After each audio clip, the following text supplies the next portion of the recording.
Teología Sistemática, capítulo 8. Origen, naturaleza y consecuencias del pecado.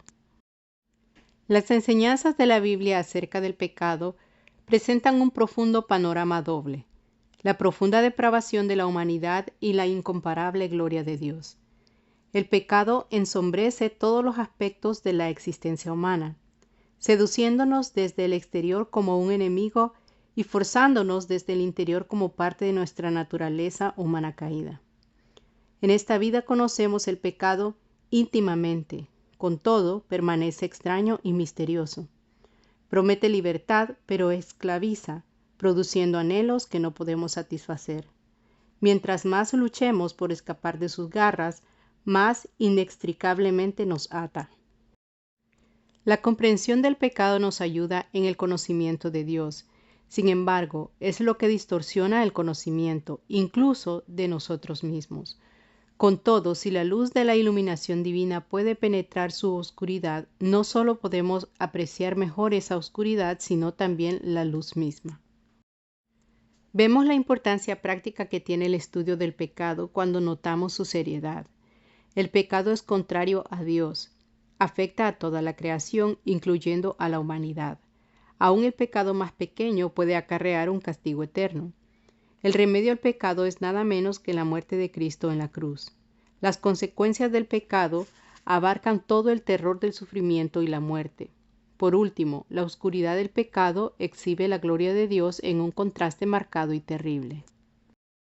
Es posible comprender la importancia que tiene el estudio de la naturaleza del pecado en su relación con otras doctrinas.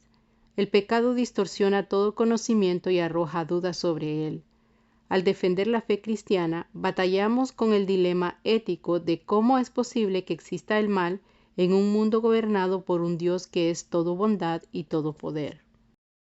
El estudio de la naturaleza de Dios debe tener en cuenta el providencial control de Dios sobre un mundo maldito por el pecado. El estudio del universo debe describir un universo que fue creado bueno, pero que actualmente gime por su redención. El estudio de la humanidad debe relacionarse con una naturaleza humana que se ha convertido en grotescamente inhumana e innatural.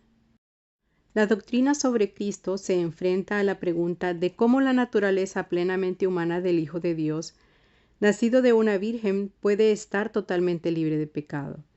El estudio de la salvación debe señalar no solo para qué fue salvada la humanidad, sino también de qué fue salvada. La doctrina sobre el Espíritu Santo debe tener en cuenta la convicción y la santificación a la luz de una carne pecaminosa. La doctrina sobre la Iglesia debe modelar un ministerio y una humanidad distorsionada por el pecado tanto dentro como fuera de la Iglesia. El estudio de los últimos tiempos debe describir y hasta cierto punto defender el juicio de Dios sobre los pecadores, al mismo tiempo que proclama el final del pecado. Por último, la teología práctica debe tratar de evangelizar, aconsejar, educar, gobernar a la Iglesia, afectar a la sociedad y animar a la santidad a pesar del pecado. No obstante, el estudio del pecado es difícil. Es repulsivo porque se centra en la burda fealdad del pecado abierto y extendido, y el sutil engaño del pecado personal y secreto.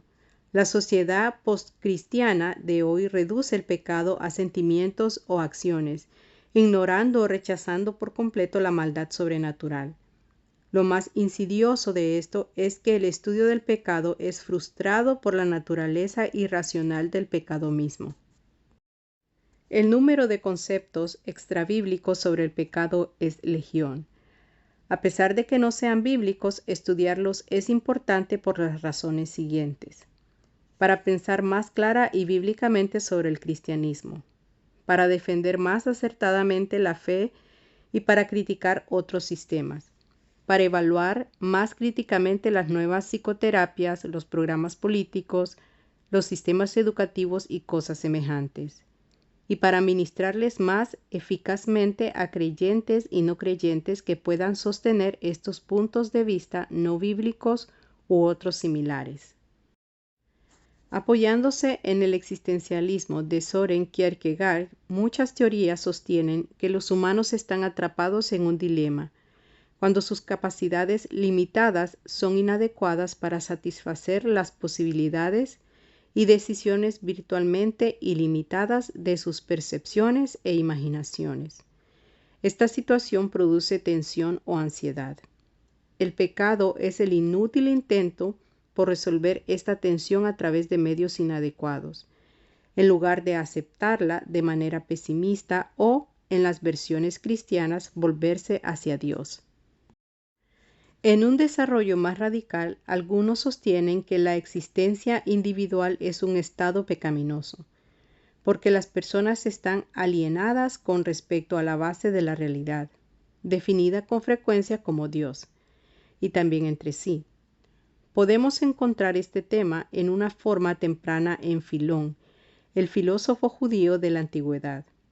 Actualmente lo expresan teólogos liberales como Paul Tillich y se halla dentro de muchas formas de religión oriental y del pensamiento de la nueva era. Algunos creen que el pecado y la maldad no son reales, sino simples ilusiones que se pueden vencer por medio de una percepción correcta. La ciencia cristiana, el hinduismo, el budismo, el pensamiento positivo de cierto cristianismo popular, buena parte de la psicología y diversos aspectos del movimiento de la nueva era resuenan con este punto de vista. También se ha entendido el pecado como el remanente sin evolucionar de unas características animales primarias como la agresividad. Los que sostienen este punto de vista afirman que el relato de Edén es en realidad un mito acerca del desarrollo del entendimiento moral y de la conciencia, y no una caída. La teología de la liberación ve el pecado como la opresión de un grupo social por otro, combinando con frecuencia las teorías económicas de Carlos Marx, que hablan de la lucha de clases del proletariado contra la burguesía, en la que terminará triunfando el proletariado, con temas bíblicos como la victoria de Israel sobre la esclavitud de Egipto.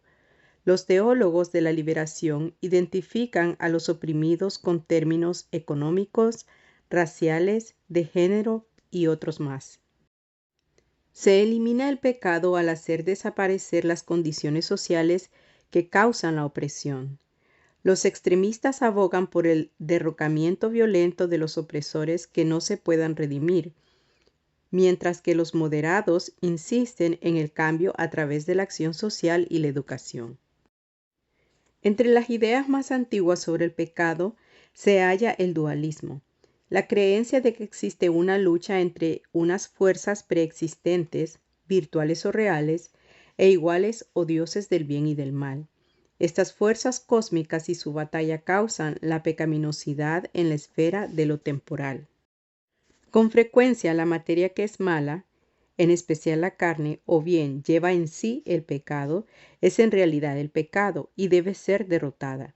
Esta idea aparece en las religiones antiguas del Medio Oriente, como el gnosticismo, el maniqueísmo y el zoroastrismo, en muchas versiones del hinduismo y el budismo, y en su derivación de la nueva era. Se reduce la maldad a una necesidad amoral. Parte de la teología moderna ve a Dios como finito e incluso en plena evolución moral. Mientras no se llegue a controlar el lado oscuro de la naturaleza divina, el mundo sufrirá el mal. Esto es típico de la mezcla que hace la teología del proceso entre la física y el misticismo oriental. Buena parte del pensamiento popular, el cristianismo mal informado, el islam y muchos sistemas moralistas sostienen que el pecado solo consta de acciones voluntarias. Las personas son moralmente libres y sencillamente toman decisiones libres. No hay nada que se parezca a una naturaleza de pecado.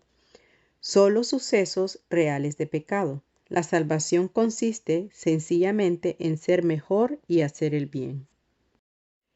El ateísmo sostiene que el mal no es más que parte de lo que sucede al azar en un cosmos sin Dios. Rechaza el pecado. La ética solo es cuestión de preferencias y la salvación consiste en el autoavance humanista. Aunque muchas de estas teorías parezcan tener cierta profundidad, Ninguna considera la Biblia como una revelación plenamente inspirada. Las Escrituras enseñan que el pecado es real y personal. Se originó en la caída de Satanás, quien es personal, malvado y activo. Y a través de la caída de Adán, el pecado se extendió a una humanidad creada buena por un Dios totalmente bueno. Los comienzos del pecado. La Biblia hace referencia a un suceso que tuvo lugar en un remoto y tenebroso momento, situado más allá de la experiencia humana, y en el cual el pecado se convirtió en una realidad. La serpiente, una criatura extraordinaria, ya estaba confirmada en la maldad antes de que entrase el pecado en el mundo a través de Adán. En otros pasajes encontramos a esta serpiente antigua como el gran dragón, Satanás o el diablo. Este ser fue pecador y asesino desde el principio. También se relacionan con esta catástrofe cósmica el orgullo y la caída de numerosos ángeles. Ver citas bíblicas en el libro. Las Escrituras nos enseñan también que hubo otra caída. Adán y Eva fueron creados buenos y colocados en el idílico huerto del Edén, donde disfrutaban de una estrecha comunión con Dios. Puesto que no eran divinos y eran capaces de pecar, necesitaban depender continuamente de Dios. De igual manera, necesitaban comer habitualmente del árbol de la vida. Esto queda indicado por la invitación que les hace Dios a comer de todos los árboles, incluso el árbol de la vida antes de la caída, y su fuerte prohibición después de esta. De haber obedecido, habrían podido ser dichosamente fructíferos y se habrían desarrollado para siempre. Otra posibilidad habría sido que después de un periodo de prueba alcanzaran un estado de inmortalidad más permanente, por medio de un traslado al cielo o por medio de un cuerpo resucitado en la tierra. Ver citas bíblicas en el libro. Dios permitió que el Edén fuese invadido por Satanás, quien tentó astutamente a Eva. Haciendo caso omiso de la palabra de Dios, Eva cedió ante su anhelo de belleza y sabiduría. Tomó de la fruta prohibida, se la ofreció a su esposo y comieron juntos. La serpiente había engañado a Eva, pero Adán parece haber pecado a sabiendas. Ver citas bíblicas en el libro. Posiblemente, mientras que Adán había oído directamente de Dios el mandato de no comer del árbol, Eva lo oyera solamente a través de su esposo. Por consiguiente, Adán era más responsable ante Dios y Eva era más susceptible a los engaños de Satanás. Ver citas bíblicas en el libro. Esto podría explicar la insistencia de las Escrituras en el pecado de Adán, cuando en realidad fue Eva quien pecó primero. Por último, es fundamental observar que su pecado comenzó con unas decisiones morales libres y no con las tentaciones que ellos habrían podido resistir.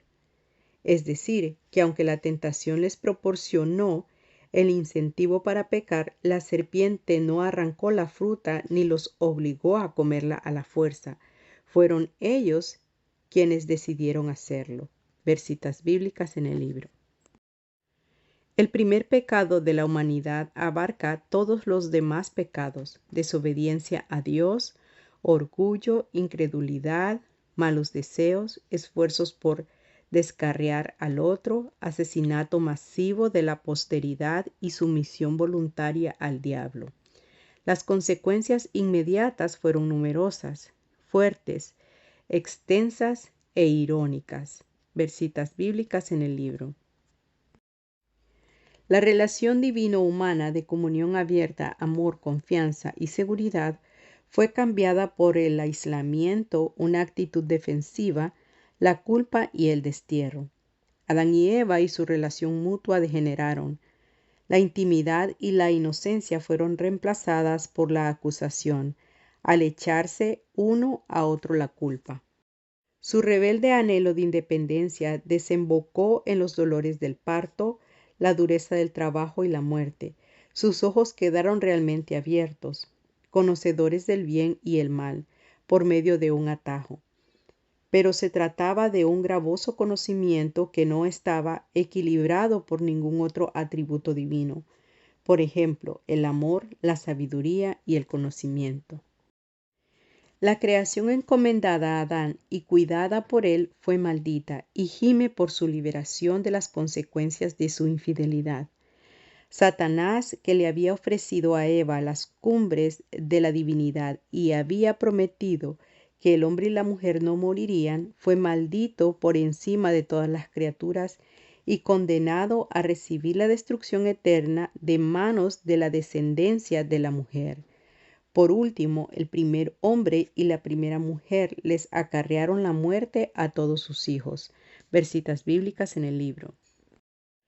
El Midrash judío considera que la advertencia de Dios acerca de que la muerte llegaría cuando, literalmente en el día que comieran del árbol, es una referencia a la muerte física de Adán, puesto que un día ante los ojos de Dios es como 1000 años y Adán solo vivió 930 años. Versitas bíblicas en el libro. Otros la ven como una consecuencia necesaria del hecho de haber sido apartado del árbol de la vida. Muchos rabinos judíos afirmaban que Adán nunca fue inmortal y que le habría llegado la muerte de inmediato si Dios no le hubiese pospuesto en su misericordia. La mayoría sostienen que en aquel día tuvo lugar su muerte espiritual o separación de Dios. Sin embargo, aun en medio del castigo, Dios les hizo a Adán y Eva en su misericordia unas vestiduras de pieles, evidentemente para reemplazar las de hojas que ellos mismos se habían hecho. Versitas bíblicas en el libro. El pecado original, un análisis bíblico. Las escrituras enseñan que el pecado de Adán no lo afectó solamente a él. Este tema recibe el nombre de pecado original. Nos plantea 3 interrogantes. ¿Hasta qué punto, por qué medios y en base a qué fue transmitido el pecado de Adán al resto de la humanidad? Toda teoría sobre el pecado original deberá responder estos 3 interrogantes y reunir los siguientes criterios bíblicos. Versitas bíblicas en el libro. La solidaridad. En cierto sentido, toda la humanidad está unida o ligada a Adán como una sola entidad. Por causa de él, todos los humanos se hallan fuera de la bendición del Edén. Versitas bíblicas en el libro. La corrupción. Puesto que la naturaleza humana quedó tan dañada en la caída, no hay persona alguna que sea capaz de hacer nada espiritualmente bueno, sin la bondadosa ayuda de Dios. Esto es llamado corrupción total o depravación de la naturaleza. No significa que las personas no puedan hacer nada evidentemente bueno, sino solamente que no pueden hacer nada que les signifique méritos para su salvación. Esta enseñanza tampoco es exclusivamente calvinista. Hasta Arminio, aunque no todos sus seguidores, describía la voluntad libre del hombre hacia el verdadero bien como aprisionada, destruida y perdida, sin poder alguno, más que el que suscite la gracia divina. La intención de Arminio, como sería la de Wesley después de él, no era retener la libertad humana a pesar de la caída, sino mantener la gracia divina como mayor incluso que la destrucción lograda por esa caída. La Biblia reconoce este tipo de corrupción en el Salmo 51:5. David habla de que había sido concebido en pecado, es decir, su propio pecado se remonta al momento de su concepción. En Romanos 7, del 7 al 24, se sugiere que el pecado, aunque muerto, estaba en Pablo desde el principio. Más decisivo aún en Efesios 2:3, donde se afirma que todos somos por naturaleza hijos de ira. Naturaleza, sis, habla de la realidad fundamental o fuente de una cosa. Por consiguiente, el material mismo del que están hechos todos los humanos está corrompido, puesto que la Biblia enseña que todos los adultos están corrompidos y que todo procede de algo semejante a sí mismo, los humanos deben producir hijos también corrompidos. La producción de descendientes corrompidos por una naturaleza corrupta es la mejor explicación para la universalidad del pecado. Ver citas bíblicas en el libro. Aunque varios pasajes del Evangelio se refieren a la humildad y a la apertura espiritual de los niños, ninguno enseña que los niños carezcan de corrupción. De hecho, hasta hay algunos niños que tienen demonios. Ver citas bíblicas en el libro. La pecaminosidad de todos. En Romanos 5:12 dice que todos pecaron. En Romanos 5:18 Pablo afirma que a través de un pecado todos fuimos condenados, con lo que está indicando que todos hemos pecado. En Romanos 5:19 dice que a través del pecado de un hombre todos fueron hechos pecadores. Los pasajes que hablan de la pecaminosidad universal no hacen excepción con respecto a los infantes. Unos niños sin pecado se habrían salvado sin Cristo, lo cual es antibíblico. La sujeción al castigo indica también pecado. Ver citas bíblicas en el libro. La sujeción al castigo. Todos los humanos, incluso los infantes, están sometidos al castigo. Hijos de ira. Es un semitismo para indicar el castigo divino. Las imprecaciones bíblicas contra los niños indican esto. En Romanos 5:12 dice que la muerte física nos llega a todos, evidentemente infantes incluidos, porque todos hemos pecado. Ver citas bíblicas en el libro. Los niños, antes de llegar a la edad de la responsabilidad o el consentimiento moral, es probable que la edad cronológica varíe según la persona. No son personalmente culpables, no tienen conocimiento del bien ni del mal. Pablo estaba vivo hasta que llegó la ley mosaica, lo cual hizo que el pecado reviviese engañándolo y matándolo espiritualmente. Ver citas bíblicas en el libro. La salvación en la niñez. Aunque se considere a los infantes como pecadores y por tanto condenados al infierno, esto no significa que se envíe realmente a ninguno allí. Las diversas doctrinas indican varios mecanismos para la salvación de algunos o de todos.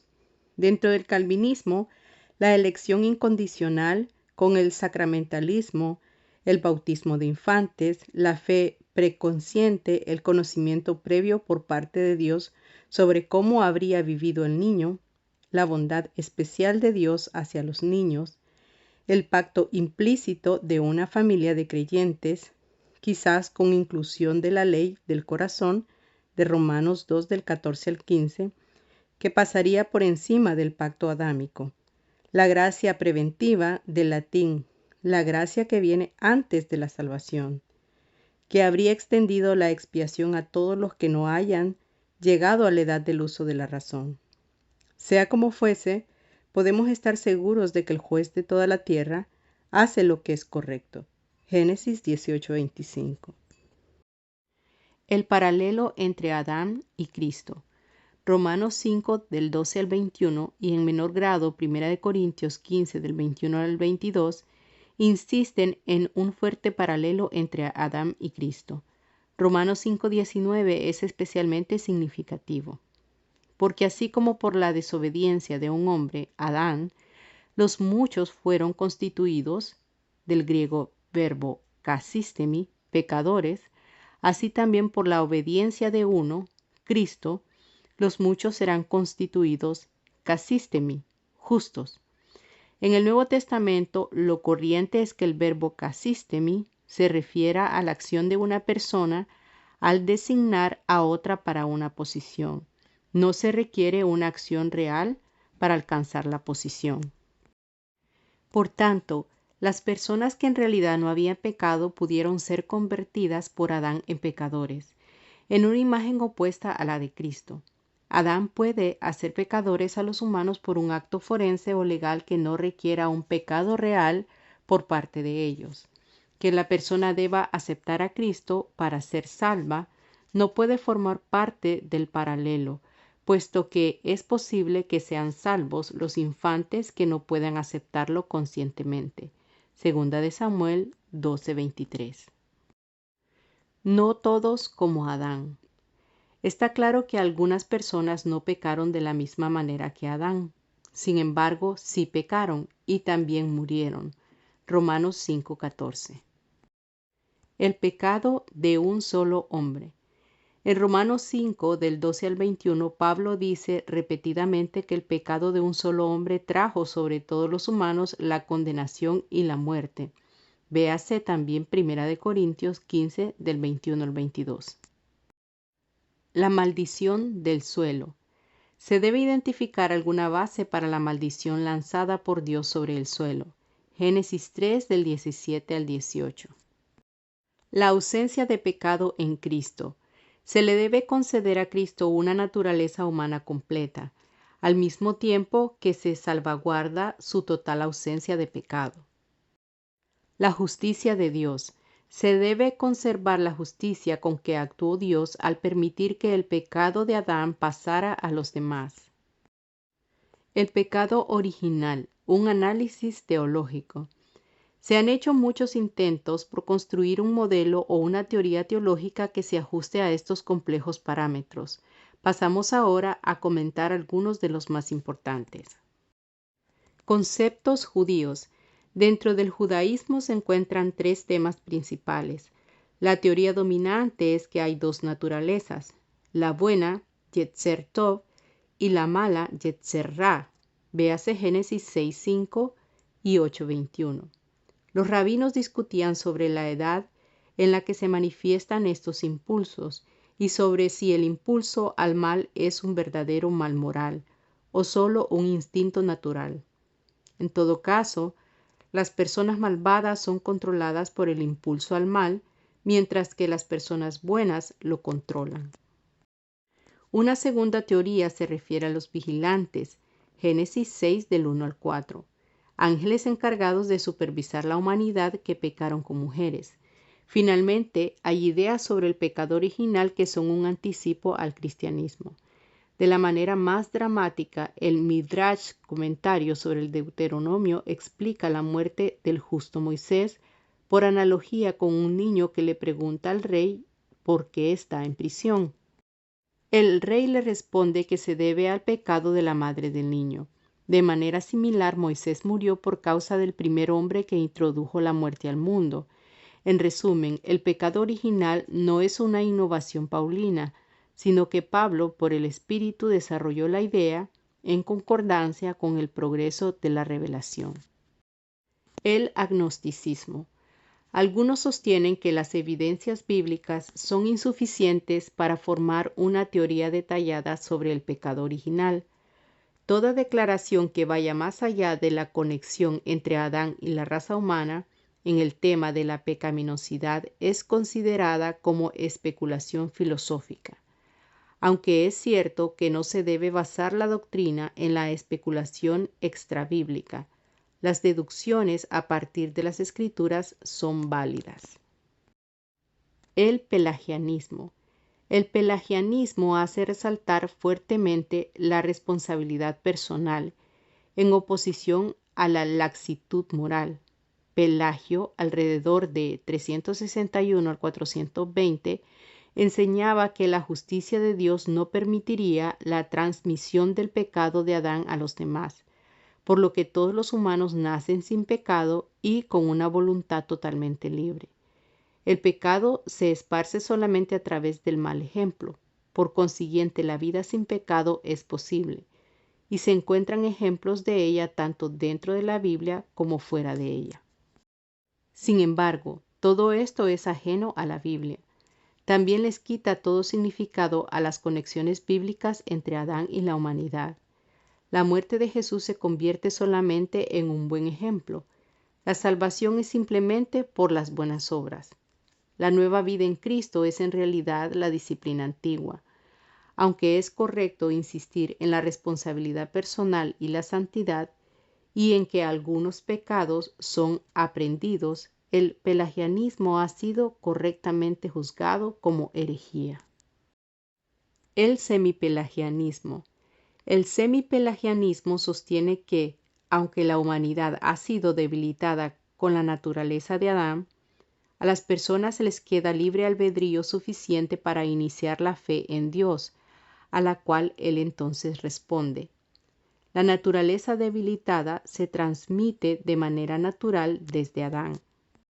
Sin embargo, no queda bien explicado de qué forma se sostiene la justicia de Dios, al permitir que unas personas inocentes reciban incluso una naturaleza manchada, y cómo queda protegida la ausencia de pecado en Cristo.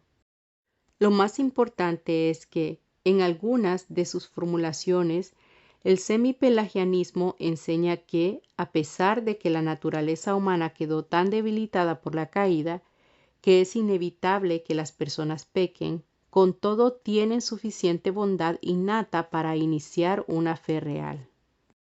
La transmisión natural o genética. Esta teoría sostiene que la transmisión de la naturaleza corrompida se basa en la ley de la herencia. Da por supuesto que los rasgos espirituales se transmiten de igual manera que los naturales. Lo típico de estas teorías es que hablen de transmisión de la corrupción, pero no de culpa. Con todo, no parece existir una base adecuada para que Dios ponga una naturaleza corrompida en almas buenas. Tampoco queda claro cómo Cristo puede tener una naturaleza plenamente humana que esté libre de pecado. La atribución mediatizada. La imputación mediatizada entiende que Dios les atribuye o carga la culpa a los descendientes de Adán a través de un medio indirecto o mediato. El pecado de Adán lo hizo culpable y como castigo Dios corrompió su naturaleza. Puesto que ninguno de sus descendientes tomó parte en su acción, ninguno es culpable. Sin embargo, reciben su naturaleza como consecuencia natural del hecho de ser sus descendientes, no como castigo. Con todo, antes de que cometan ningún pecado real o personal, lo cual es inevitable para su naturaleza corrompida, Dios los declara culpable por poseer esa naturaleza corrupta. Lamentablemente, este intento por proteger a Dios de la injusticia de infligir la culpa extraña de Adán sobre la humanidad, tiene por consecuencia el afligir a Dios con una injusticia aún mayor, puesto que permite que la corrupción causante del pecado vicie a personas desprovistas de culpa y después las juzga culpables debido a esta corrupción. El realismo. El realismo y el federalismo, véase más adelante, son las dos teorías más importantes.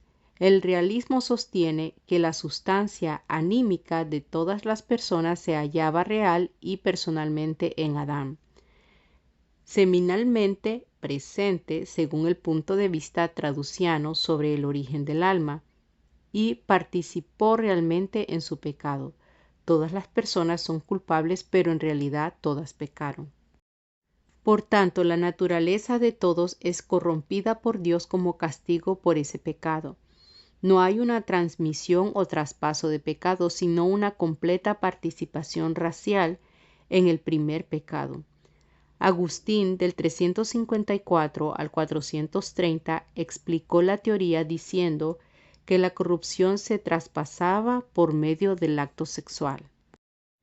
Esto le permitía mantener a Cristo libre del pecado original por medio de su nacimiento virginal. W. G. Tichet, de 1820 al 1894, añadiría un detalle más elaborado, al sostener que detrás de la voluntad de las decisiones diarias se halla la voluntad profunda, la voluntad propiamente dicha, que conforma la dirección definitiva de toda la persona. Esta voluntad profunda de cada persona es la que pecó realmente en Adán. El realismo tiene verdaderos puntos fuertes. No tiene el problema de la culpa ajena. Se toma con seriedad la solidaridad entre Adán y la raza humana en el pecado de Adán, y parece manejarse bien el todos pecaron de Romanos 5:12. No obstante, existen problemas. El realismo tiene todas las debilidades del traducianismo extremo. El tipo de presencia personal necesario en Adán y Eva distorsiona incluso Hebreos 7 del 9 al 10. Véase Génesis 46:26, el pasaje clásico del traducianismo. Y por decirlo así, en Hebreos 7:9, sugiere en griego que se ha de tomar lo que sigue en un sentido figurado. Conceptos como el de una voluntad profunda tienden a exigir y presuponer un concepto calvinista y determinista de la salvación. El realismo no puede explicar por sí mismo por qué o apoyado en qué Dios maldice el suelo. Por consiguiente, es necesario algo como el pacto, para que su humanidad haya carecido de pecado. Jesús debe haber cometido el primer pecado en Adán, para ser purificado posteriormente. O no estaba presente en absoluto, o estaba presente pero no pecó, y fue pasando sin pecado a través de todas las generaciones siguientes. Cada una de estas posiciones presenta dificultades. Sugerimos más adelante otra posición alternativa. La idea de que todos hayan pecado personalmente no parece estar de acuerdo con la de que el pecado de un hombre haya hecho pecadores a todos, en Romanos 5:12 y 15:19. Puesto que todos pecaron en Adán, con Adán y como Adán, todos parecen haber pecado según el modelo de Adán, lo cual es contrario a 5:14. El federalismo. La teoría federal de transmisión sostiene que la corrupción y el pecado cayeron sobre toda la humanidad porque Adán, cuando pecó, era cabeza de la raza humana en un sentido representativo, gubernamental o federal. Todos estamos sujetos al pacto entre Adán y Dios, al pacto adámico o pacto de las obras, en contraste con el pacto de la gracia. Se hace una analogía con una nación que declara la guerra. Sus ciudadanos sufren tanto si están de acuerdo con la decisión como si no hayan participado en ella o no. Los descendientes de Adán no son personalmente culpables hasta que realmente hayan cometido pecado, pero se hallan en un estado de culpabilidad y condenados al infierno por la atribución a ellos del pecado de Adán bajo el pacto. Debido a este estado, Dios los castiga con la corrupción.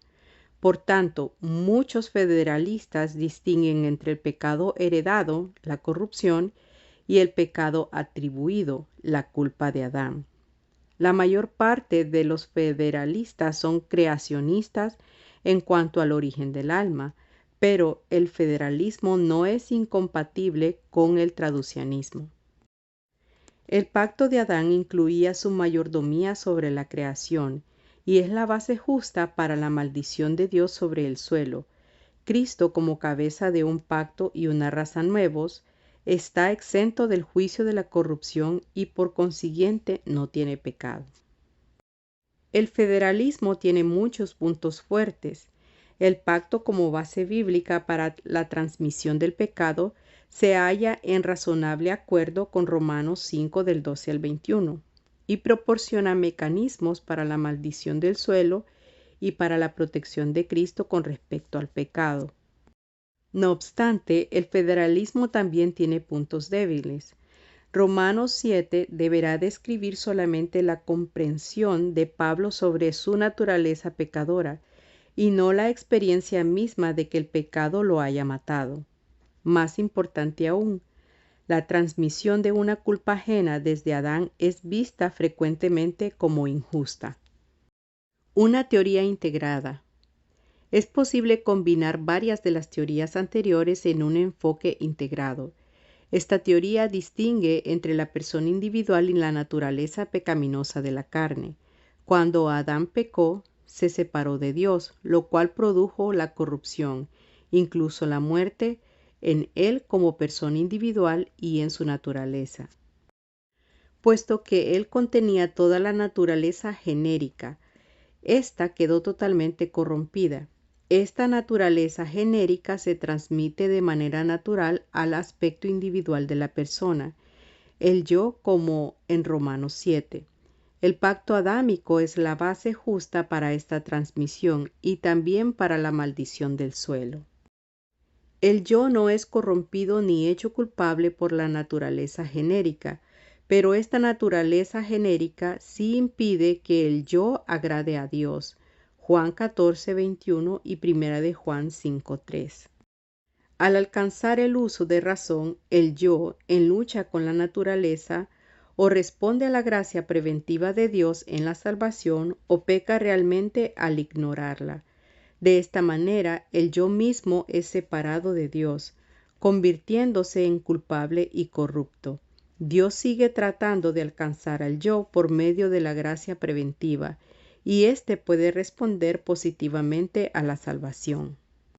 Por consiguiente, Romanos 5:12 puede decir que todos pecaron y que todos pueden estar corrompidos y necesitados de la salvación, pero no se carga de culpa a los que aún no han pecado realmente. Esto está de acuerdo con la lucha mencionada en Romanos 7. No todas las personas pecan como Adán, Romanos 5:14, pero el pecado de un solo hombre sí les acarrea la muerte y los hace a todos pecadores. Lo hace por medio del pacto adámico, un mecanismo paralelo al utilizado por Cristo para hacer justos a los pecadores. Romanos 5 del 12 al 21. Se evita el semipelagianismo extremo, puesto que el yo solo puede reconocer su necesidad, pero no puede actuar en fe, debido a la naturaleza humana genérica. Santiago 2:26. Puesto que la salvación de Dios es la causa de la corrupción, la unión de Cristo con su parte de la naturaleza genérica la restaura a la santidad. Debido a la venida del Espíritu sobre María en la concepción del yo humano de Cristo, éste era prerresponsable y por tanto sin pecado. Esta disposición es justa porque Cristo es cabeza de un nuevo pacto. De forma similar, la unión del Espíritu con el creyente en la salvación causa la regeneración. Aunque las Escrituras no afirman de manera explícita que el pacto haya sido la base de la transmisión, hay numerosas evidencias a favor de ello. Los pactos son parte fundamental del plan de Dios. Ver citas bíblicas en el libro. Había un pacto entre Dios y Adán. Oseas 6:7, cual Adán traspasaron el pacto, se refiere muy probablemente a este pacto, puesto que la traducción alterna, hombres, sería tautológica. Hebreos 8:7, que llama primero al pacto con Israel, no excluye el pacto adámico, puesto que el contexto indica que solo se refiere al primer pacto de Dios con Israel, no con toda la humanidad, y hay un pacto explícito anterior con Noé. Ver citas bíblicas en el libro. Los pactos bíblicos son obligatorios para las generaciones futuras, tanto para bien como para mal. Con frecuencia los pactos son la única base observable para los castigos. Los israelitas se murieron en Ai debido al pecado de Acán en Jericó. El sufrimiento del pueblo debido al censo ordenado por David. La circuncisión del pacto podía traer incluso niños extranjeros al seno de Israel. Ver citas bíblicas en el libro.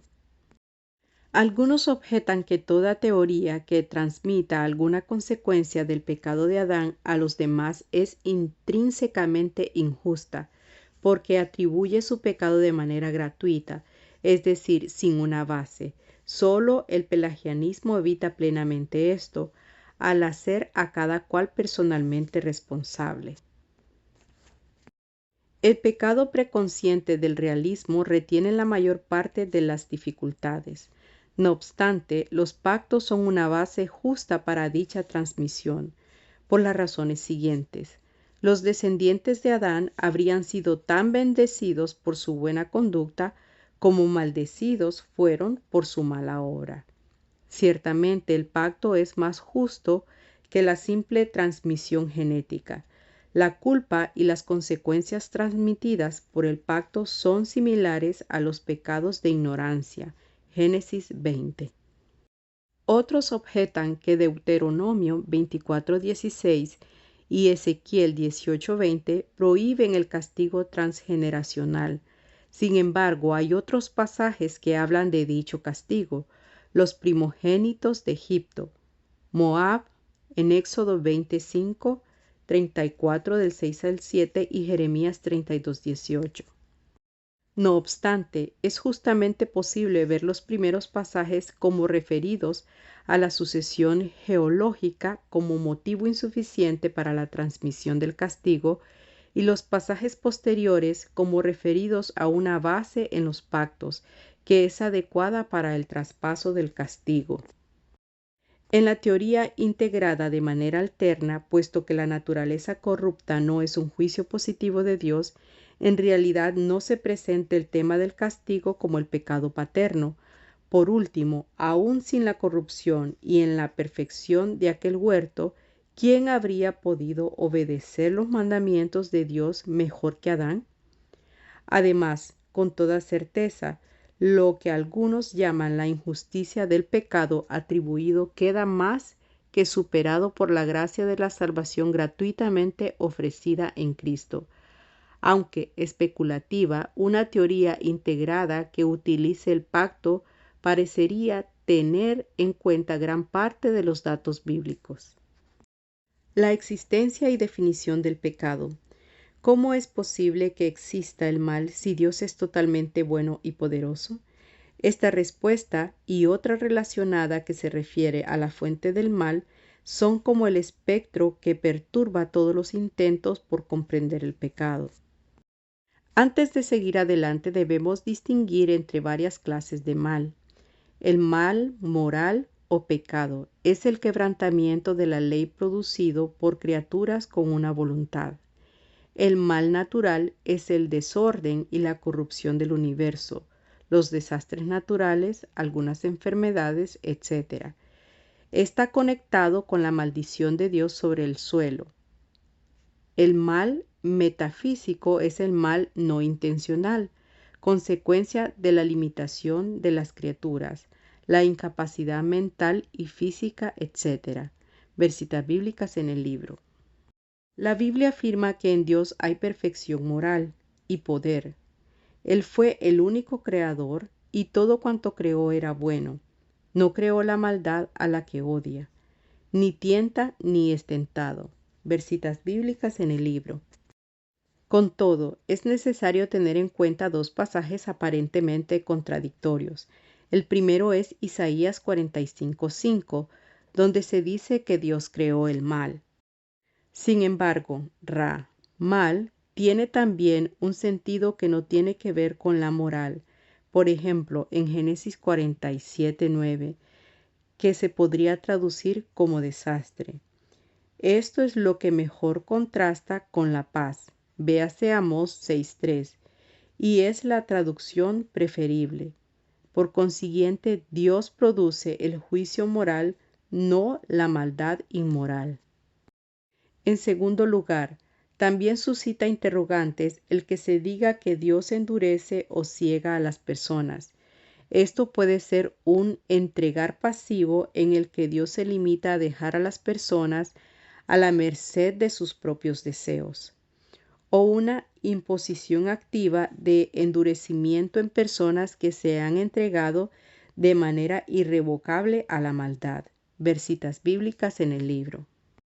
Observemos el ejemplo del faraón en Éxodo 1:8 a 15:21. El faraón no fue creado con el propósito de endurecerlo, como podría sugerir una lectura superficial de Romanos 9:17. Te he levantado.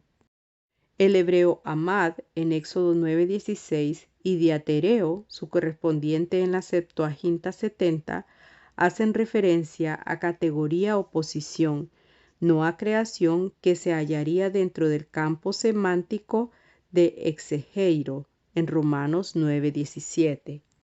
El faraón merecía el castigo divino desde la primera vez que había rechazado la súplica de Moisés en Éxodo 5:2, pero Dios lo conservó para poder glorificarse a través de él. Inicialmente Dios solo predijo que endurecería el corazón de Faraón en 4:21, del hebreo Ahad-sek, haré fuerte, y 7:3 del hebreo Akse, haré pesado, esto es, difícil de mover. Sin embargo, antes que Dios actuara, el Faraón ya había endurecido su propio corazón, implícitamente en 1 del 8 al 22 y 5:2, y explícitamente 7 del 13 al 14. Es evidente que el corazón del faraón se volvió duro, literalmente se volvió fuerte, como reacción al bondadoso milagro que hizo desaparecer la plaga. Y Dios dijo entonces que el corazón del faraón se endureció, del hebreo kaved, está pesado. Entonces el faraón continuó el proceso con la ayuda de Dios. Versitas bíblicas en el libro. Este esquema aparece de manera explícita en los otros casos, o bien es compatible con ellos y con la justicia santa de Dios. Por consiguiente, Dios puede acelerar la pecaminosidad autoconfinada para cumplir sus propósitos, pero los pecadores siguen siendo responsables. Versitas bíblicas en el libro. Puesto que Dios no creó el mal y sin embargo sí creó todo cuanto existe, no es posible que el mal tenga una existencia exclusiva de él. El mal es una ausencia de un desorden del bien. Podemos ilustrar esto por medio de la sal de mesa, un compuesto o mezcla fuertemente unido con dos sustancias químicas, el sodio y el cloro. Cuando no están unidos, ambos elementos son altamente dañinos. El sodio se incendia al contacto con el agua y el cloro es un veneno mortal. Como la sal en desorden, la creación perfecta de Dios es moral cuando el pecado la saca de su equilibrio. Todo el mal surge a través de las caídas de Satanás y de Adán. Por consiguiente, el mal natural se deriva del mal moral. En última instancia, toda enfermedad procede del pecado, no siempre del pecado del que está enfermo, aunque también es posible. Versitas bíblicas en el libro. La gran ironía de Génesis 1 al 3 es que tanto Dios como Satanás utilizan el lenguaje, el uno de manera creativa para sacar la realidad y el orden ex nihilo, y el otro de manera imitativa para hacer brotar el engaño y el desorden. El mal depende del bien, y la obra de Satanás no es más que imitación. Puesto que Dios era capaz de detener el mal, por ejemplo, aislando el árbol, y con todo no lo hizo, y puesto que sabía con certeza lo que sucedería, parece ser que permitió que apareciera el mal. Esto es algo muy distinto a causarlo. De aquí se sigue que el Dios Santo vio un bien mayor en permitir el mal. Damos a continuación algunas sugerencias sobre la naturaleza exacta de este bien. 1. Que la humanidad maduraría por medio del sufrimiento. Véase Hebreos 5 del 7 al 9. 2. Que los humanos podrían así amar a Dios libre y verdaderamente, puesto que un amor así exige la posibilidad del odio y del pecado. 3. Que Dios se podría expresar de maneras que habrían sido imposibles en circunstancias distintas, como con respecto a su odio por el mal, en Romanos 9:22, y su bondadoso amor por los pecadores, en Efesios 2:7. Todos estos puntos de vista poseen cierta validez. Describir el pecado es una tarea difícil. Es posible que esto se deba a su naturaleza parasitaria, al hecho de que no tiene existencia separada, sino que va condicionado por aquello a lo que se adhiere. Con todo, en las Escrituras sí aparece una imagen de la existencia derivada y camaleónica del pecado. Se han hecho muchas sugerencias sobre la esencia del pecado: la incredulidad, el orgullo, el egoísmo, la rebelión, la corrupción moral, la lucha entre la carne y el espíritu, la idolatría, o combinaciones de las características anteriores.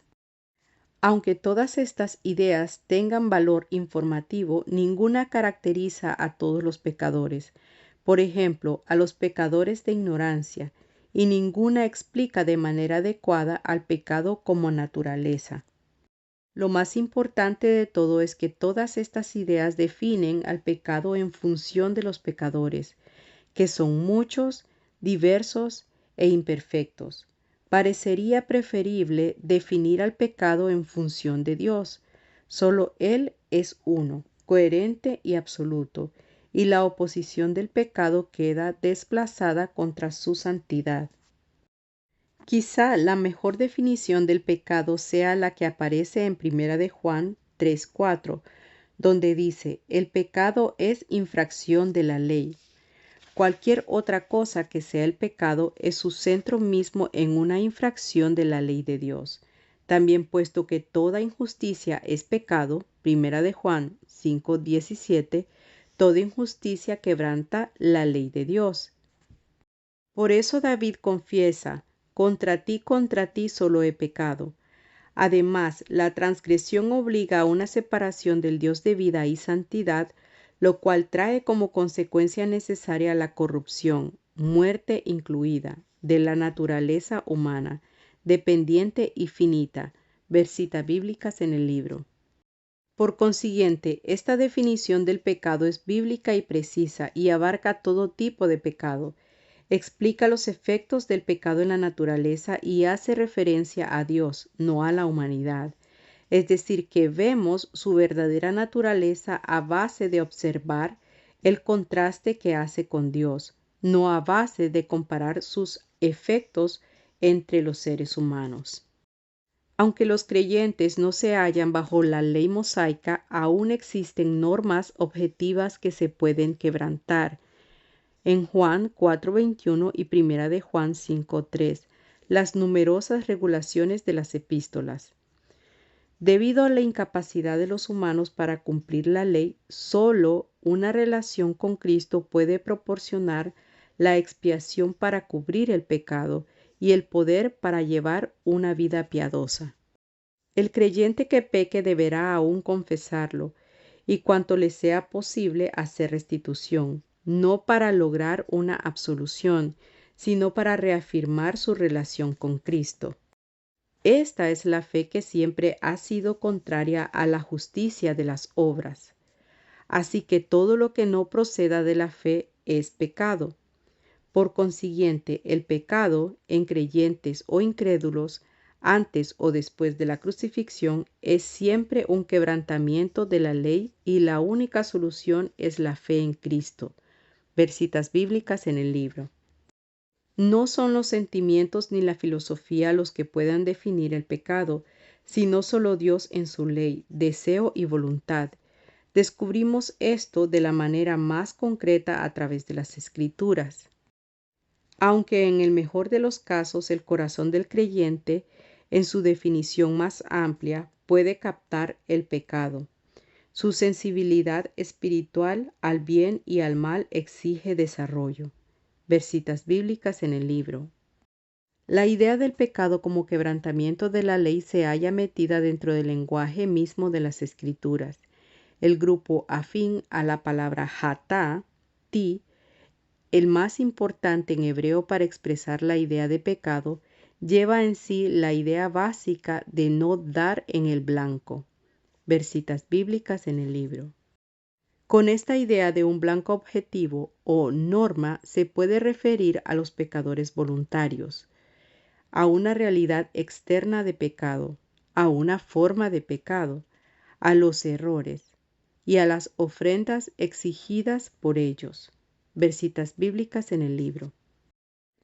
Avón, iniquidad, derivado de la idea de torcer o deformar, habla de pecados serios y con frecuencia se pone en paralelo con el término hata, ti.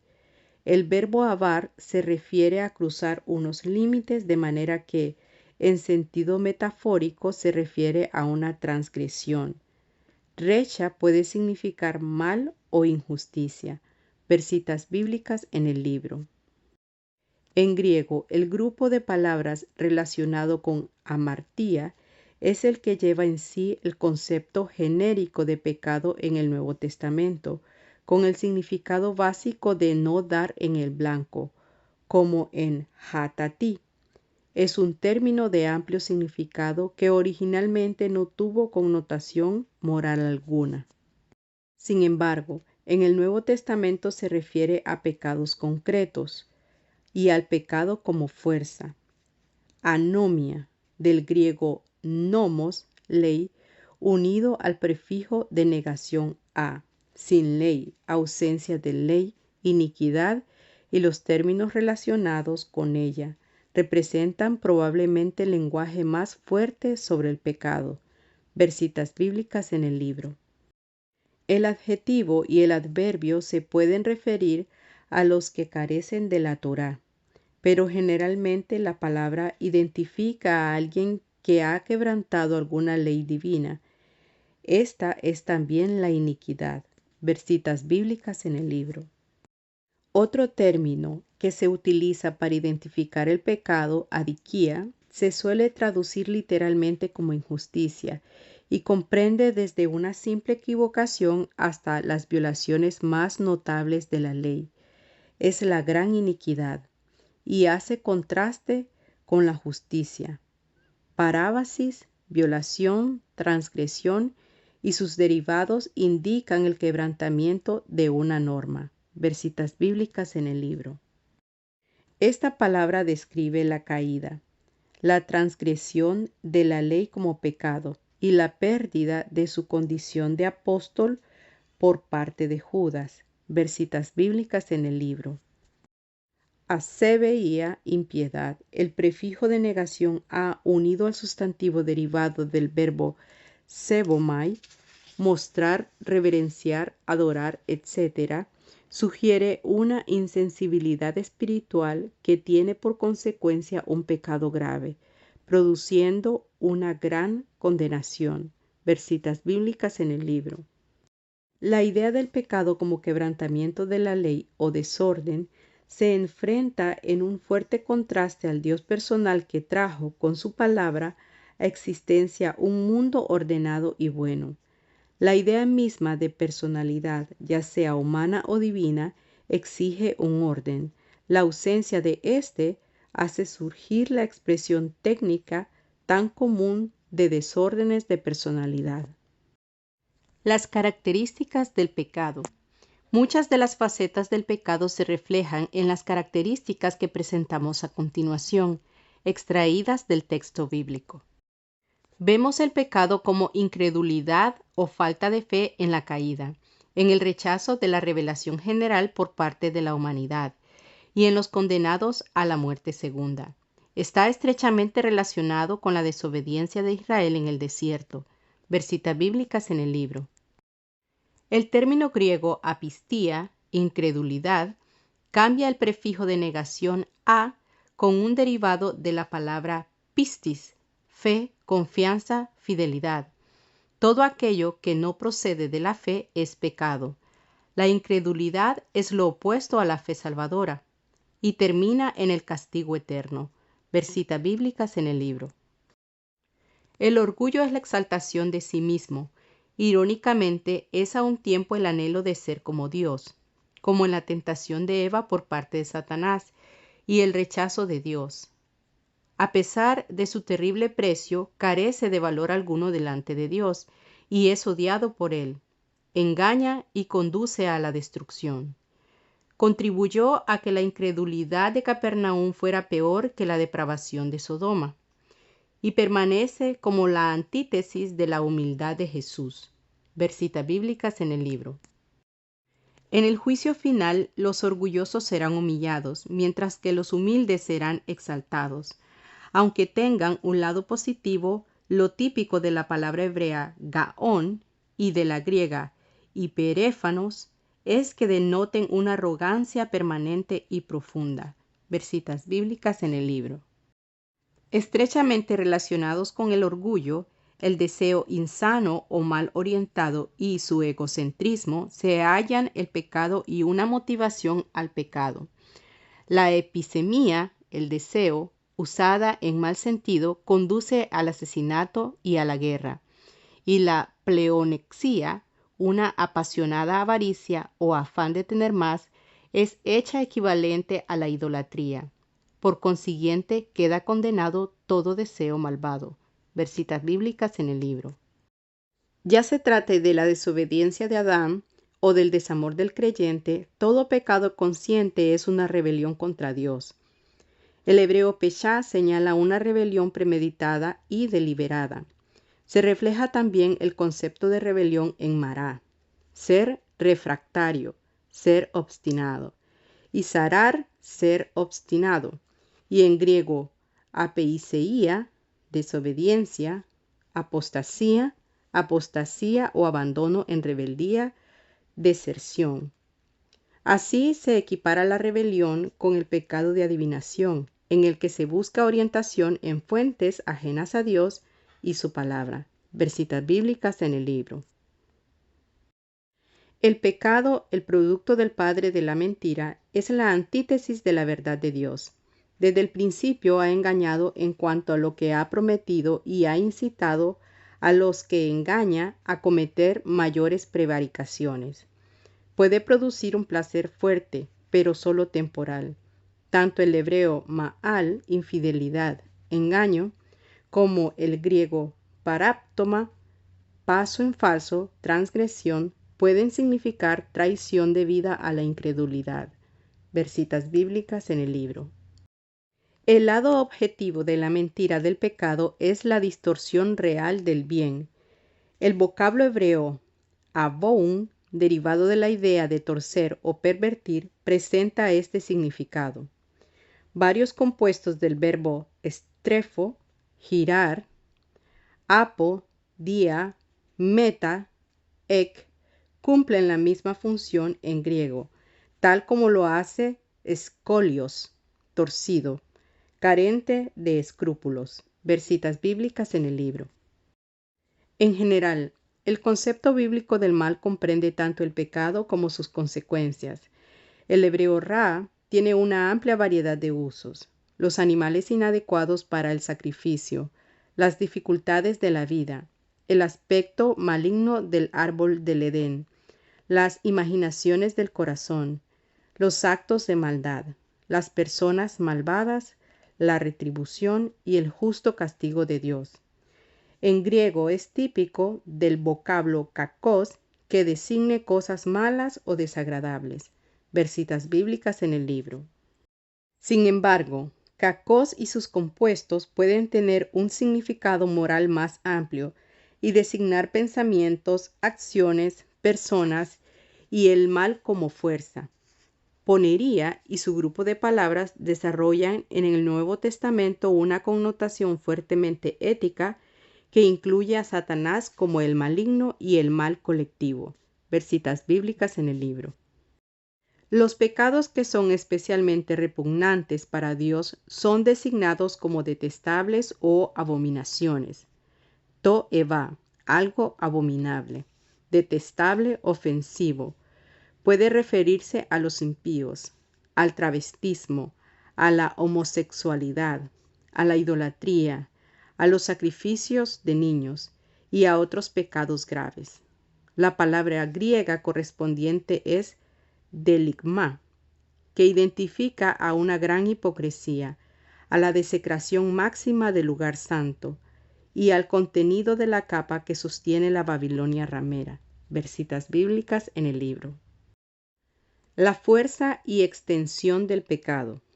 Tal como se ha indicado a lo largo de este capítulo y en el estudio sobre Satanás en el capítulo 6, hay una fuerza maligna personal y real que está operando en el universo contra Dios y contra los suyos. Esto sugiere lo altamente importantes que son el exorcismo, la guerra espiritual y cosas similares, pero sin la atroz histeria que con mucha frecuencia acompaña a estos esfuerzos. El pecado no consta solamente de actos aislados, sino que es también una realidad o naturaleza dentro de la persona. El pecado como naturaleza indica el asiento o localización del pecado dentro de la persona. como la fuente inmediata de pecado. En sentido negativo, se lo considera en la necesidad de una regeneración, el recibir una nueva naturaleza que reemplace a la antigua, que es pecaminosa. Esto queda resaltado por la idea de que la regeneración es algo que solo puede suceder a partir de fuera de la persona. Ver citas bíblicas en el libro. El Nuevo Testamento relaciona la naturaleza de pecado con la sarx, esto es, la carne. Aunque originalmente se refiriese al cuerpo material, Pablo hace la innovación de hacerla equivalente a la naturaleza pecaminosa. En este sentido, la sarx es el asiento de los apetitos incorrectos. El pecado y las pasiones brotan de la carne. Nada bueno habita en ella. Y los pecadores empedernidos de la iglesia son entregados a Satanás para la destrucción de la carne, posiblemente una enfermedad que los haga arrepentirse. El vocablo soma, cuerpo, es usado de manera similar solo ocasionalmente. No se considera el cuerpo físico como malo en sí mismo. Ver citas bíblicas en el libro. El vocablo hebreo lev o levav, corazón, mente o entendimiento, indica la esencia de la persona. Esta puede ser pecaminosa, por encima de todo. Por consiguiente, está necesitada de renovación. De ella brotan las malas intenciones y todas sus inclinaciones son malas. El vocablo griego cardia, corazón, indica también la vida interior y el yo. De él salen todo el mal como el bien. Puede tener el significado de la esencia de la persona. El cardia puede estar endurecido. Como la sarx, el cardia puede ser la fuente de deseos incorrectos. De manera similar, la mente, el nous, puede ser malvada en sus obras y estar necesitada de renovación. Ver citas bíblicas en el libro. El pecado lucha contra el espíritu. La naturaleza de pecado es totalmente contraria al espíritu y se halla fuera del control de la persona. Es muerte para el humano y una ofensa para Dios. De ella procede la episemia, la gama completa de deseos impíos. El pecado incluso habita dentro de la persona, como principio o ley. Ver citas bíblicas en el libro. Con frecuencia, el pecado comienza en la naturaleza pecaminosa como resultado de una tentación mundana o sobrenatural. Una de las características más insidiosas del pecado es que hace surgir más pecado, como si se tratara de un tumor maligno. El pecado crece a partir de sí mismo hasta llegar a proporciones mortales, tanto en extensión como en intensidad, a menos que se lo elimine por medio de la purificación con la sangre de Cristo. Podemos ver la autorreproducción del pecado en la caída, en el descenso de Caín de los celos al homicidio, y en la lujuria de David, que dio origen al adulterio, el asesinato y al sufrimiento por generaciones. Ver citas bíblicas en el libro. Romanos 1 del 18 al 32 es un recuento del curso descendente seguido por la humanidad desde el rechazo de la revelación hasta el abandono completo y la proselitización. De manera similar, los 7 pecados capitales, una antigua lista de vicios hechas en contraste con virtudes paralelas, han sido considerados no solo como los pecados radicales, sino también como una secuencia descendente de pecados. Este proceso en el que un pecado se alimenta de otro se realiza a través de muchos mecanismos. Satanás, el ambicioso autor de la maldad, es el archiantagonista en este drama malvado, como gobernante de esta era presente. Trata constantemente de engañar, tentar, sacudir y devorar. Incluso trata de incitar directamente al corazón. La inclinación natural de la carne, que aún espera su redención total, también representa su papel. Las tentaciones del mundo atraen al corazón. Con frecuencia, el pecado necesita más pecado para alcanzar su esquiva meta, como en el intento por parte de Caín de esconder de Dios su crimen. Versitas bíblicas en el libro. El placer del pecado puede hacer que se refuerce a sí mismo. Los pecadores provocan a sus víctimas a reaccionar con pecado. Observemos las exhortaciones en contra. Los pecadores seducen a otros al pecado. Los pecadores animan a otros pecadores a pecar. Los humanos endurecen su corazón contra Dios y tratan de eludir la perturbación mental que causa el pecado. Por último, el endurecimiento del corazón por parte de Dios puede facilitar este proceso. Versitas bíblicas en el libro. Nunca se debe confundir la tentación con el pecado. Jesús sufrió las tentaciones más grandes de todas y no tuvo pecado, y las pruebas de su divinidad. Además, si la tentación fuera pecado, Dios no nos daría ayuda para soportarla, aunque Dios sí prueba y examina a los suyos, y es evidente que permite la tentación. Él mismo no tienta. Desde el punto de vista práctico, la Biblia nos exhorta acerca del peligro de la tentación y la necesidad de evitarla y de ser librados de ella. Versitas bíblicas en el libro. En la Biblia hay gran abundancia de descripciones de actos pecaminosos y de advertencias contra ellos, incluyendo listas de vicios. Estos pasajes muestran lo serio que es el pecado y exhiben su increíble variedad. Sin embargo, también llevan en sí el peligro de incitar a una morbosa desesperación con respecto a pecados pasados o futuros. Aún más serio es que pueden reducir el pecado a simples acciones, pasando por alto la profundidad del pecado como una ley, naturaleza y fuerza dentro de la persona y del universo, y terminando por llevar a la persona a ver solo los síntomas, al tiempo que ignora la enfermedad. Versitas bíblicas en el libro. Las Escrituras describen muchas categorías relacionadas con el pecado. Tanto los incrédulos como los creyentes pueden cometer pecados. Ambos quedan heridos al cometerlos y necesitan de la gracia. Se pueden cometer pecados contra Dios, contra los demás, contra uno mismo o una combinación de lo anterior. Con todo, a fin de cuentas, todo pecado va contra Dios. Versitas bíblicas en el libro. Se puede confesar el pecado para que sea perdonado. Si el pecado es perdonado, aún seguirá ejerciendo su influjo sobre la persona. La Biblia enseña que una actitud puede ser tan pecaminosa como un acto. Por ejemplo, la ira es tan pecaminosa como el asesinato, y una mirada lujuriosa es tan pecaminosa como el adulterio. Versitas bíblicas en el libro. Una actitud de pecado le quita eficacia a la oración. El pecado puede ser activo o pasivo, esto es, hacer el mal o dejar de hacer el bien. Los pecados corporales de tipo sexual son muy graves para los cristianos, porque están haciendo mal uso del cuerpo del Señor en la persona del creyente, y porque el cuerpo es el templo del Espíritu Santo.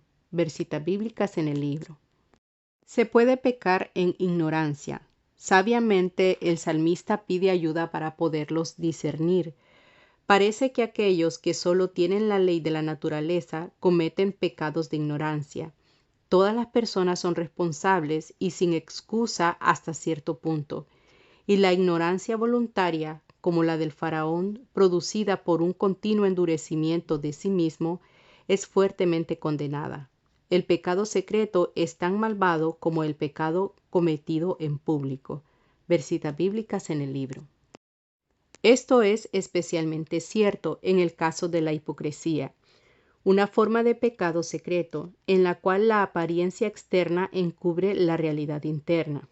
Sin embargo, los pecados cometidos abiertamente tienden a crear presunción y subversión en la comunidad. Muchos rabinos creían que el pecado secreto también negaba de una manera eficaz la omnipresencia de Dios. Versitas bíblicas en el libro.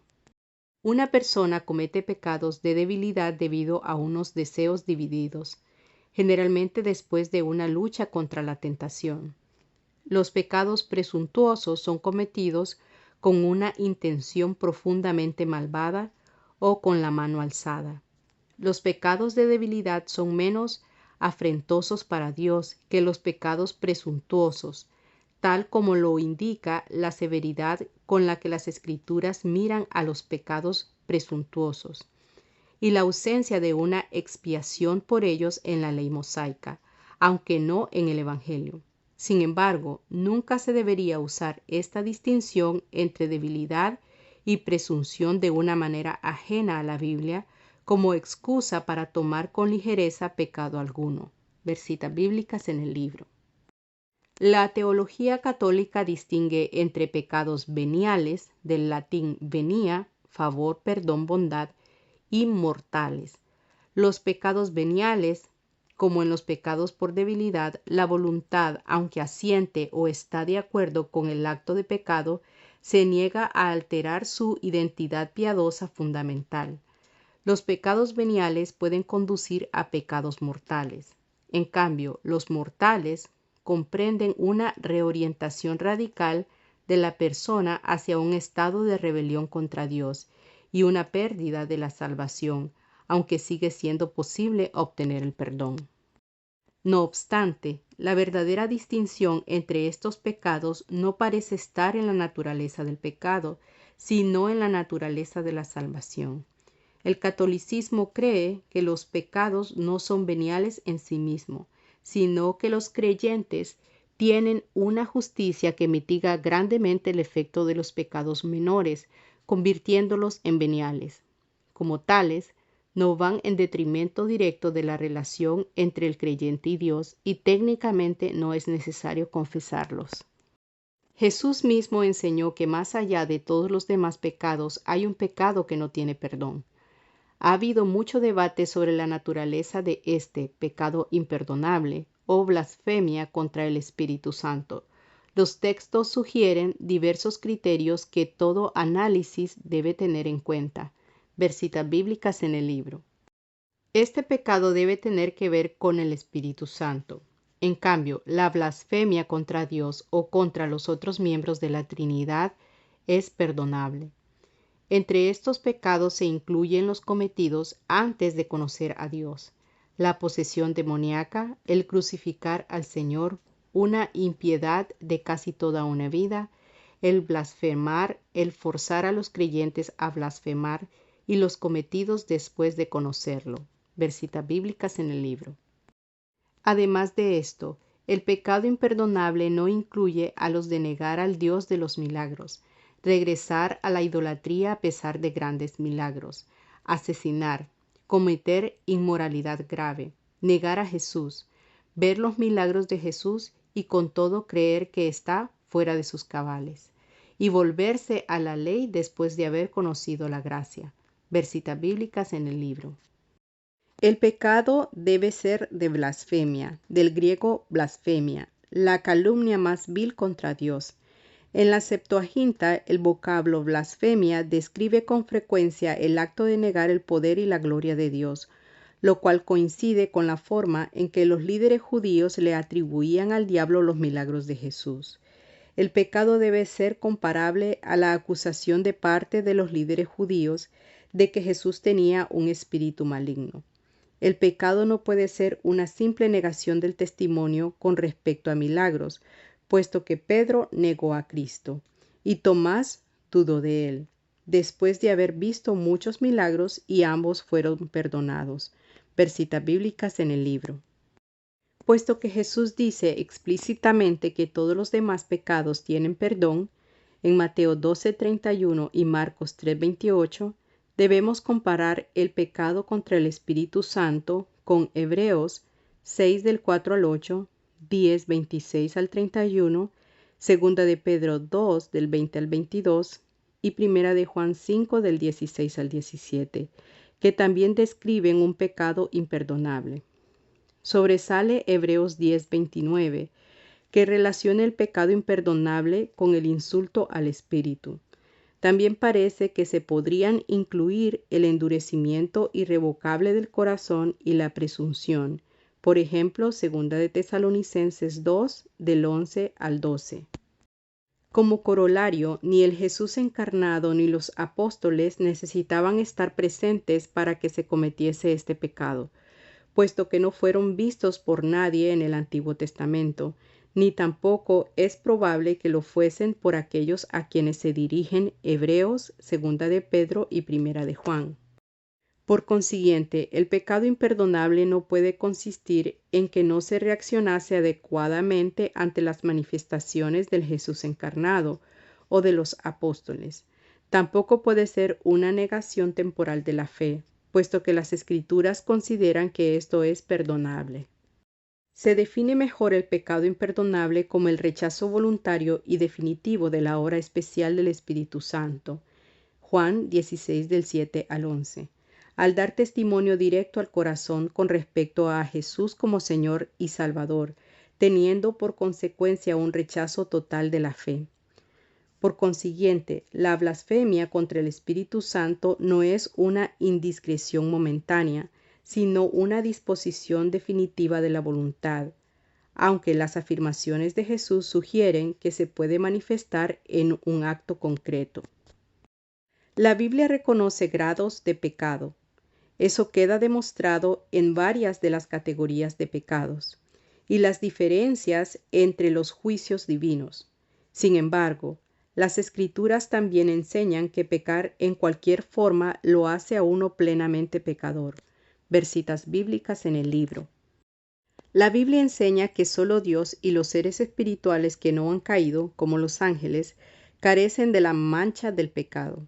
La antropología moderna desmiente la idea de que la gente antigua llevaba una vida tranquila y sencilla, al revelar el lado tenebroso que tienen todas las sociedades humanas.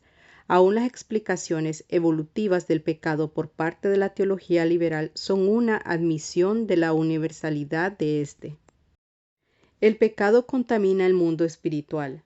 La caída de Satanás del cielo, cualquiera que sea su interpretación, la guerra en los cielos y las menciones de espíritus malignos o impuros atestiguan esto.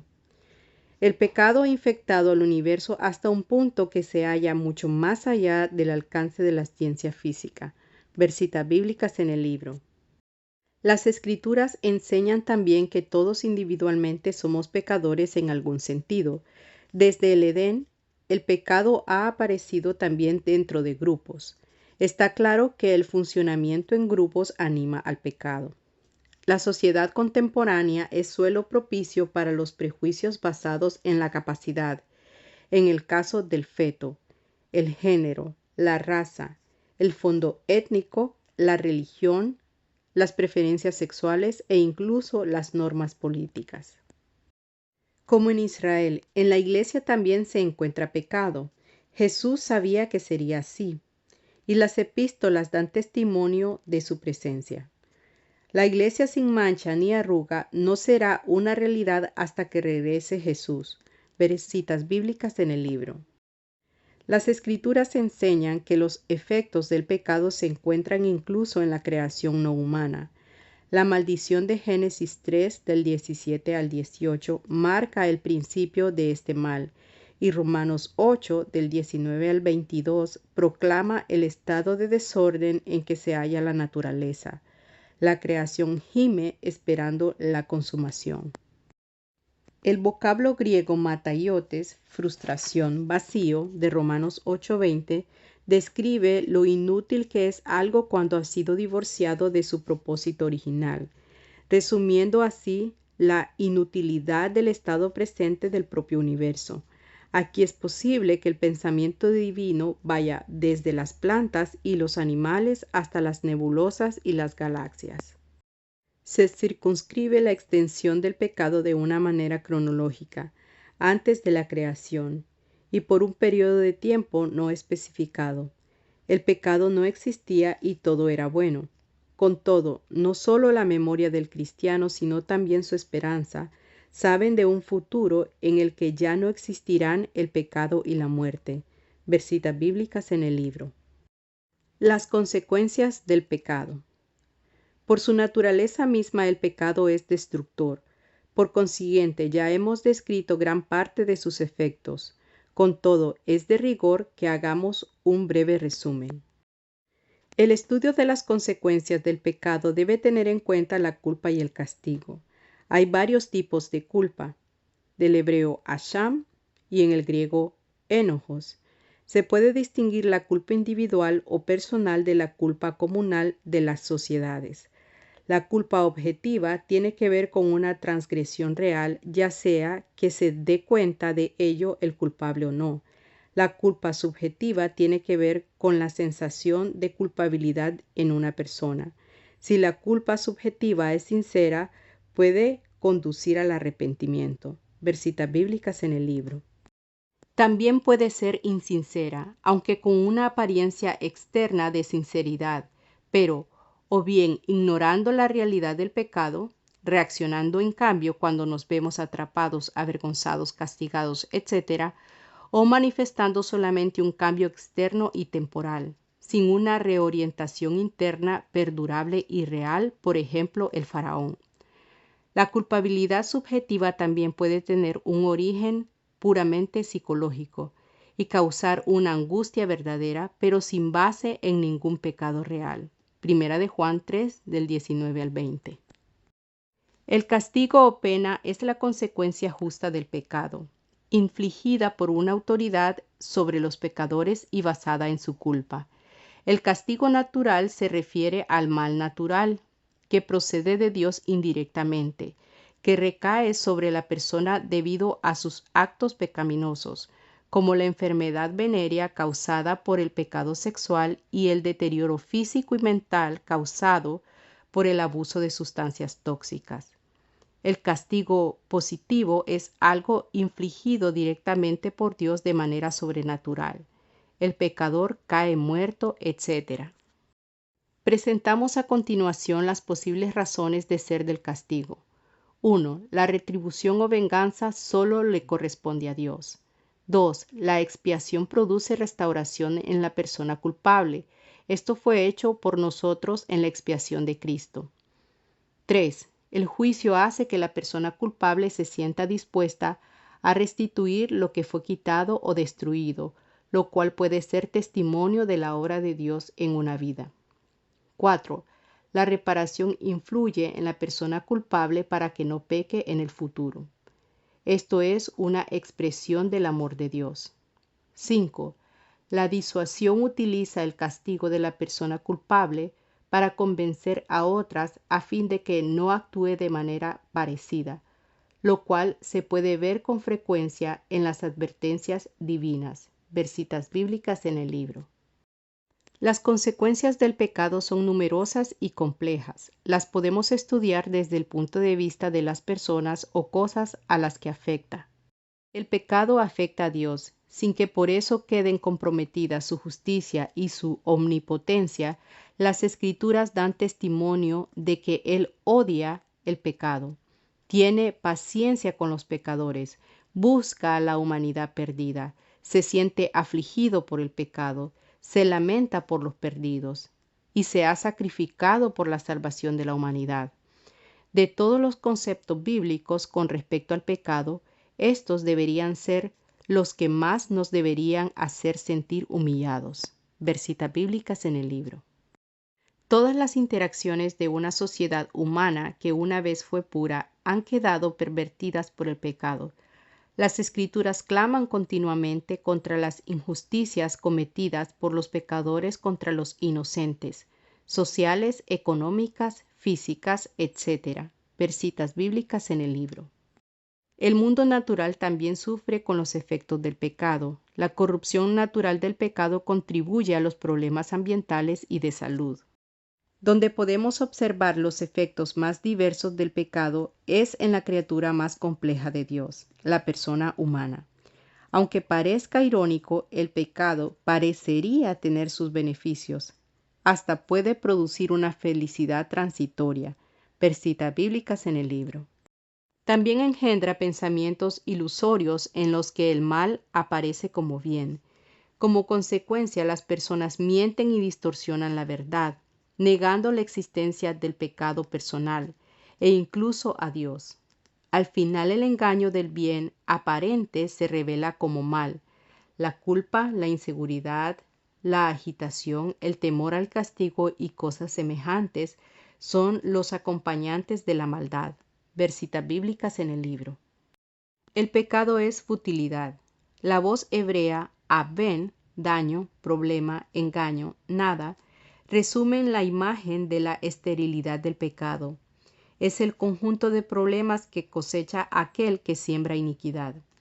Y es la inutilidad presente de la herencia antiguamente grandiosa de Betel.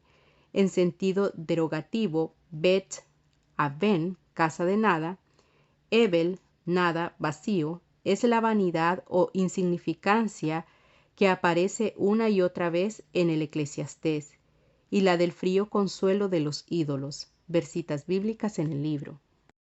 Su contrapartida, el vocablo griego mataiotes, describe la vaciedad o futilidad de una creación maldita por el pecado, y las palabras altaneras de los falsos maestros. Ver citas bíblicas en el libro.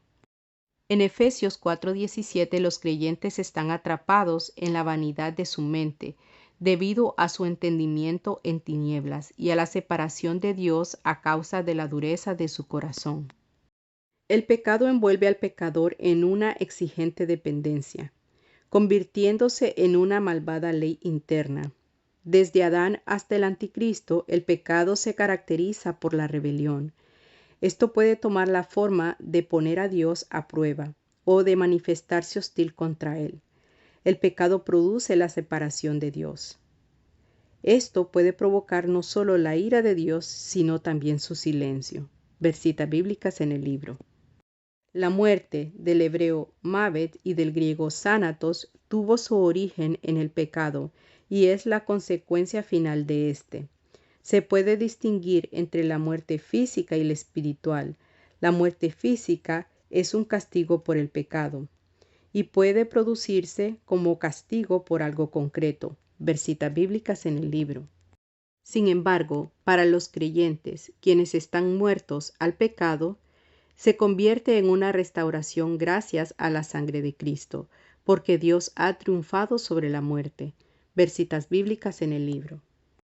Los que no son salvos viven espiritualmente muertos. Esta muerte espiritual es la expresión máxima de la alienación del alma con respecto a Dios. Incluso los creyentes que pecan experimentan una separación parcial de Dios, pero Él siempre está dispuesto a perdonar. Ver citas bíblicas en el libro. La muerte espiritual y la física se combinan y llegan a la plenitud de su realización después del juicio final. Aunque dispuesto por Dios, el destino de los pecadores no le agrada. Ver citas bíblicas en el libro. La única forma de enfrentarse al pecado consiste en amar primero a Dios y convertirse después en un canal de su amor para los demás, por medio de la gracia divina. Solo el amor se puede oponer a aquello que se opone a todo. Solo el amor puede cubrir el pecado y terminar remediando el pecado. Además, solo Dios es amor. En cuanto al pecado, el amor se puede expresar de maneras concretas. Ver citas bíblicas en el libro. El conocimiento del pecado debería engendrar santidad en la vida de la persona y una insistencia en la santidad dentro de la predicación y la enseñanza de la Iglesia. La Iglesia debe reafirmar su identidad como comunidad de pecadores salvados por Dios, ministrando en confesión, perdón y sanidad. La humildad debería caracterizar todas las relaciones cristianas, al darse cuenta los creyentes, no solo de la vida y el destino terrible de los que han sido salvados, sino también del precio aún más terrible que ha sido pagado por esa salvación. Puesto que cada persona ha sido salvada de la misma naturaleza pecadora, no hay cualidades, ministerio ni autoridad alguna que pueda apoyar la elevación de uno por encima de otro. Más bien, cada uno debe poner al otro por encima de sí mismo. Filipenses 2:3. La extensión universal y la profundidad sobrenatural del pecado deben hacer que la Iglesia reaccione al imperativo de la Gran Comisión en Mateo 28:18-20, con una entrega que abarque a todos sus miembros y con el milagroso poder del Espíritu Santo. La comprensión de la naturaleza del pecado debería renovar nuestra sensibilidad ante los temas ambientales, recuperando así el mandato original de cuidar del mundo de Dios de manos de quienes preferirían adorar a la creación en lugar de adorar a su Creador. La Iglesia debería ser la gran defensora en los temas de justicia social y de necesidad humanas, como testimonio de la veracidad del amor contra la mentira del pecado. Sin embargo, tal testimonio deberá señalar siempre hacia el Dios de justicia y amor que envió a su Hijo a morir por nosotros. Solo la salvación, no la legislación, ni un evangelio social que pase por alto la cruz, ni mucho menos la acción violenta o militar puede curar el problema y sus síntomas. Por último, debemos vivir en la esperanza cierta de un futuro más allá del pecado y de la muerte. Entonces, purificados y regenerados, los creyentes verán el rostro de aquel que ya no recuerda su pecado. Versitas bíblicas en el libro. Preguntas de estudio. 1. ¿Por qué es importante el estudio del pecado y qué dificultades encuentra? 2. Identifique, describa y analice los principales puntos de vista extrabíblicos sobre el pecado y el mal. 3. ¿Cuáles fueron la naturaleza y la significación de la caída de Adán? 4. ¿Cuáles son los temas bíblicos relevantes en el estudio del pecado original? 5. ¿Cuáles son los puntos fuertes y los puntos débiles en cada una de las teorías principales sobre el pecado original? 6. ¿Cómo puede existir el mal siendo así que Dios es bueno y poderoso? 7. ¿Cuál es la esencia del pecado? Presente apoyo bíblico. 8. ¿Cuáles son las características principales del pecado? Identifíquelas y estúdielas. 9. Señale algunas de las categorías principales de pecados. Estúdielas brevemente. 10. Comente el problema del pecado imperdonable. Sugiera las preocupaciones de tipo pastoral y la forma en que usted se enfrentaría a ellas. 11. Estudie la extensión del pecado. Presente apoyo bíblico. 12. Describa las consecuencias del pecado, de atención especial al tema de la muerte.